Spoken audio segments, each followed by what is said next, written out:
In today's video, I'm going to teach you how to cancel Wrike plan. By the end, you'll know exactly how to move off a paid plan without losing your workspace, and how to switch to Wrike's free plan instead of deleting your account. First, sign into your account at Wrike.com. Make sure you're using the account that owns or manages the subscription, since only users with the right permissions can make plan changes. Once you're in, look to the sidebar and click your profile picture or initials to open the menu, then choose Settings. This takes you to your personal and account controls. On the Settings page, focus on the left panel. Find the area labeled Account Management.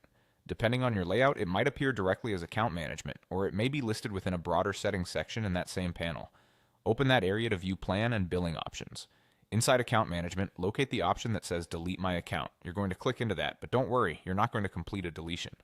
Wrike places an alternative path on this screen that lets you keep your workspace and simply stop paying. On the Delete page, look for the option to switch to free. Choose that instead of proceeding with deletion. From here, follow the on-screen prompts. Wrike may ask you to confirm the change, choose a reason, and review what will happen to your data and features when you downgrade. Read these messages carefully. Switching to free keeps your account and projects intact, but advanced features from your paid plan will be disabled. Wrike typically shows a summary of what's changing and when those changes take effect, such as immediately or at the end of your current billing cycle. As you confirm, you may see notes about user seats, storage limits, and feature availability on the free plan. This is normal and helps you understand the impact before finalizing. When prompted, complete the confirmation to finish the switch.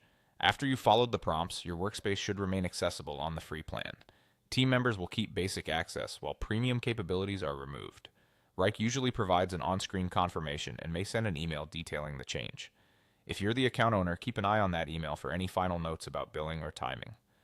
That's it. By starting from Settings, going into Account Management, clicking Delete My Account, and then choosing Switch to Free, you've effectively canceled your paid Wrike plan without deleting your account.